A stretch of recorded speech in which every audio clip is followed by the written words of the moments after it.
My channel Thanjavur food days உங்களை அன்போடு வரவேற்கிறது. இன்றைக்கி நம்ம சேனலில் தக்காளி குருமா எப்படி வைக்கலான்னு பார்க்கலாம் வாங்க. தேவையான பொருட்கள்: எண்ணெய், சோம்பு, பிரிஞ்சி இலை, பச்சை மிளகாய், வெங்காய பேஸ்ட், தக்காளி பேஸ்ட், குழம்பு மிளகாய்த்தூள், கரம் மசாலா, மஞ்சள் தூள், கருவேப்பிலை, கொத்தமல்லி, தேவையான அளவு உப்பு. அடுப்பில் கடாயை வச்சுக்கோங்க. கடாய் காஞ்சதும் 2 டீஸ்பூன் எண்ணெய் சேர்த்துக்கோங்க. எண்ணெய் காஞ்சதும் 1 டீஸ்பூன் சோம்பு சேர்த்துக்கோங்க. 1 பிரிஞ்சி இலை சேர்த்துக்கோங்க. கட் பண்ணி வச்சுருக்க பச்சை மிளகாய் சேர்த்துக்கோங்க. கூடவே கருவேப்பிலை சிறிதளவு சேர்த்துக்கோங்க. வெங்காயம் கட் பண்ணி மிக்சியில் போட்டு பேஸ்ட்டாக ரெடி பண்ணிக்கோங்க. அந்த பேஸ்ட்டை இதில் சேர்த்துக்கலாம்.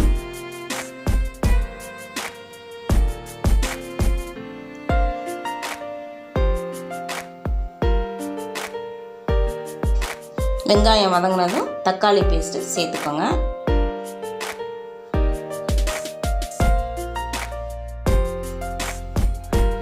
தக்காளி வதங்கட்டும், கொஞ்ச நேரம் மூடி வைக்கலாம். தக்காளி வதங்கிடுச்சு.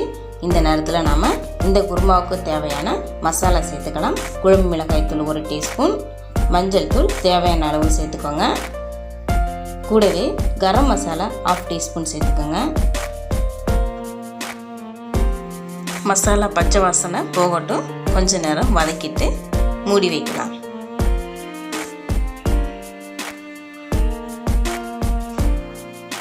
தேவையான அளவு தண்ணி சேர்த்துக்கோங்க.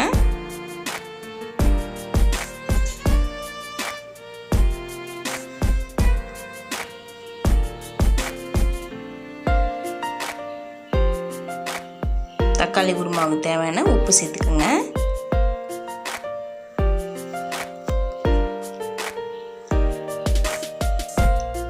தக்காளி குருமா நல்லா கொதிஞ்சு வரட்டும், கொஞ்ச நேரம் மூடி வைக்கலாம். கட் பண்ணி வச்சுருக்க கொத்தமல்லி இலை தூவிக்கங்க. கலர்ஃபுல்லான தக்காளி குருமா ரெடி ஆயிடுச்சுங்க. இந்த தக்காளி குருமாவை நீங்கள் சப்பாத்தி கூட வச்சு சாப்பிட்டு பாருங்கள், ரொம்பவே டேஸ்டியாக இருக்கும். நீங்களும் ட்ரை பண்ணி பாருங்கள். இந்த வீடியோ உங்களுக்கு பிடிச்சிருந்துச்சுன்னா லைக் பண்ணுங்க, ஷேர் பண்ணுங்க, சப்ஸ்கிரைப் பண்ணுங்க. கூடவே நோட்டிஃபிகேஷன் பெல் பட்டன் பிரஸ் பண்ணுங்க. Thank you.